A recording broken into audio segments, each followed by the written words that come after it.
If you spend time scouring old UFO magazines and newsletters, you will find scores of odd, obscure cases that seemingly nobody has heard about.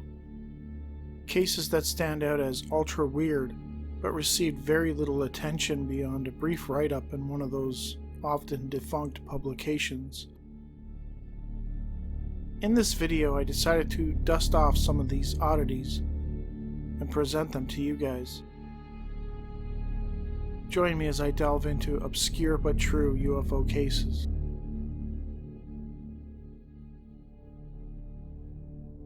Beginning in 1959, a strange elliptical-shaped object was observed hovering stationary in the air above the Fleetwood Elementary School in Lethbridge, Alberta, Canada. Why it was there nobody knew, but it showed up 6 nights in a row and was seen by school children and at least one adult. On the evening of November 23, 1962, at around 10:30 p.m., it returned, and soon the locals were chattering about it. School student Miles White and his mother and Miles' friend Mike Williams had heard about it and decided to walk over to the school on the evening of Friday, November 30th, 1962. They wondered if the object would return, and it did. A shining object with a bluish light, which appeared in the sky hovering briefly over the school's bell tower. Then it was gone. On Saturday, December 1st, Miles and his mother returned to the school at 9 o'clock, and again saw it hovering, this time over the schoolyard about 20 feet off the ground. It appeared to be almost transparent or ghost-like, and they actually referred to it as a, quote, sky ghost. It was close enough to them that they decided to pick up some stones and toss them at the object. They threw stones at it, and after about twice the time expected for the stones to fall to the ground, they were heard falling on the roof of the one-story school annex building behind their backs in the opposite direction to which they were thrown. The object soon departed, and Miles and his mother returned home. Later, an excited Miles spoke to Mike, and the pair decided to go see a late movie. During the show, Mike noted that Miles' speech became slurred, didn't make any sense, and he actually fell asleep during the movie. Miles had complained earlier of feeling a, quote, buzzing in the head. It seems that something else might have happened to Miles and his mother at that schoolyard. The story originally appeared in some local area newspapers. The boys, as well as Mrs. White, were reluctant to talk of their experiences, fearing ridicule. APRO investigator W.K. Allen reached out to Mike and Miles and interviewed them about the case. When Miles and his mother tossed the stones at the object, they noted that there was no impact and that the stones did not fall to the ground as expected. Rather, the stones seemed swallowed up by something, which then spit them out a few moments later behind them in an area contrary to the stones' expected trajectories. It was almost as if the object passed through a portal, which opened in front of them and behind them. When they tossed the stones, they entered the portal only to be expelled out the other side, which was behind the pair, almost like the stones had teleported. On May 3rd, 1967, at around 6:30 a.m., Mrs. Ruth S. Smith was driving westbound on the Schuylkill Expressway, approximately 6 miles out of Philadelphia, Pennsylvania, when she noticed an object a little above and ahead of her car. There had been rain when she left the city, but it had stopped, and there was a heavy overcast. Smith was following a diesel-powered Greyhound moving van, traveling at about 58 to 60 miles per hour. She said the object, a dish-shaped thing, which was a gunmetal gray color, with a darker gray band around the division between the top and the bottom, seemed to be following the moving van.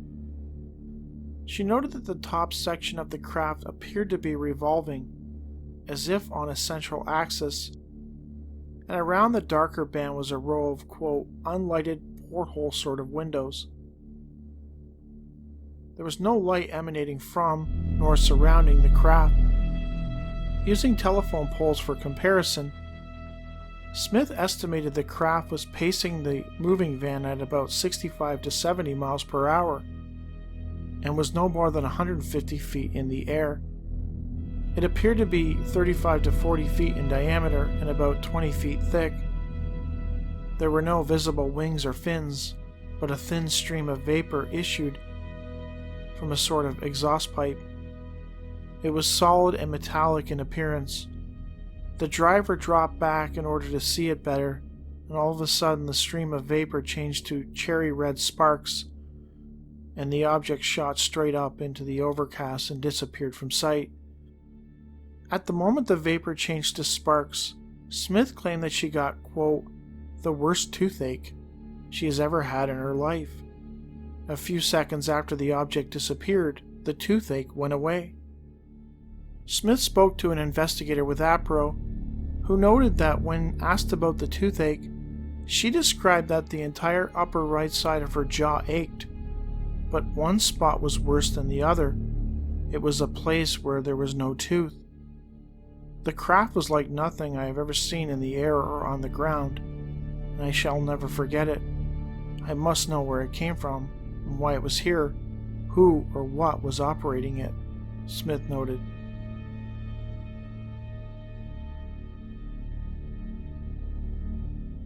A man, Bradley, no last name was provided, claimed to have had a bizarre experience with beings that left him minus a tooth. He claims that while visiting Moberly, Missouri, he encountered some strange people that he was certain were not human. They somewhat resembled the gray-type beings we are all so familiar with, large heads, large eyes, etc. Curiously, a few years later, around May 2012, Bradley was at his home in Columbia, Missouri, talking to his mother about the figures he encountered in Moberly. At the time, he was suffering with a severe toothache, and he jokingly told his mother that he wished that the beings would come and remove the wisdom tooth, causing him so much discomfort. And apparently they heard him. According to Bradley, a couple of days after telling his mother this, at about 4 o'clock in the morning, he was sitting outside in his backyard taking in the night air. He noted that it was cloudy, but he could see the moon above the trees. In the blink of an eye, everything suddenly got brighter. He looked up and noticed that the once overcast sky was now almost entirely clear. Then something caught his eye. He looked up and there was a big bright light, maybe 300 feet off the ground, moving directly away from him. It was moving back up into one of the few remaining clouds. Bradley looked back into the field behind his home and observed that the entire field was lit up, though he could not determine a source. The light above soon receded completely into the clouds and disappeared, and the field again went completely dark. The next day, Bradley realized that his wisdom tooth was gone, and he had no explanation for how, as he had not felt it come out on its own. When your wisdom teeth have been impacted for years, you know when one is gone. I realized that in that second when everything got brighter, I realized I must have lost a few minutes of time or something. I think that is what must have happened. The idea of advanced beings coming down and extracting a man's tooth at his supposed request seems utterly ludicrous, but who knows? Preston Dennett, in his book UFO Healings, lists hundreds of such cases of ETs healing people. It is possible that the man's tooth fell out naturally or was knocked out without him realizing, and that he assigned an extraterrestrial link, but who knows? On August 7, 1967, Dr. Luis Sanchez Vega, a well-known general practitioner in Caracas, Venezuela, received a visit from an odd patient. A figure less than 4 feet tall had apparently strolled into his office. The story, as told by Vega, was that this little man, he was reluctant to call him that, had appeared in his office and the doctor had no idea how he got in. He spoke perfect Spanish and requested a physical examination. He then told Vega not to be surprised at his abnormally high temperature, as he was, quote, not from Earth. The doctor could tell just from his appearance that he was not some deformed person or something like that. Whatever this thing was, it was not human.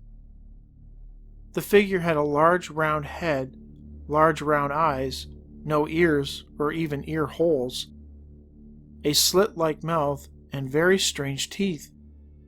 He had a total of 10 teeth, 5 above and 5 below. The little man told Vega that his name was, quote, Astrum, and that he came from another planet, that he and his kind learned languages with the use of a machine, that their reproduction was not like that of Earth beings, and he had no parents. He also claimed that the Earth had undergone a cataclysmic change some 9,000 years ago, and that if people weren't careful, one could be caused again. He spoke specifically of a fissure running under the Sea of Caracas, which would, in time, collapse, causing great disaster. Vega performed a very brief examination, noting that his lung capacity was normal and his pulse rate was incredibly slow. As the figure left, in front of other people and the doctor, he proceeded to levitate a pencil before vanishing in plain sight. Almost immediately after, Vega suffered a heart attack, which he would later claim was brought on by the strange encounter. Vega's brother Julio eventually leaked his story to the press. UFO investigator Carlos Castillo would later interview Vega about the curious incident, though he did not provide any more details about the strange event beyond what was already known. It is unclear why an extraterrestrial being with all their advances in science and medicine would need to visit an earthly doctor. I doubt his visit had anything to do with a medical checkup, and more to do with being alone with the doctor, possibly to conduct his own experiment or examination. I do wonder if something else occurred in that office beyond the brief exam and chatter about past and future events. Is it just a coincidence that this man suffered a heart attack after the visit, or was that the objective? I have heard of other stories and even had one sent to me personally, in which people have claimed to have seen strange beings in hospital waiting rooms, but this is probably one of the most bizarre. This being not only appeared in a doctor's office, revealed itself, allowed itself to be examined, and levitated an object before vanishing in front of other witnesses, suggesting it did not care about hiding its reality, which goes against the norms of most ET behavior. Either he was really bold or simply didn't care about any fallout, either from his kind or ours.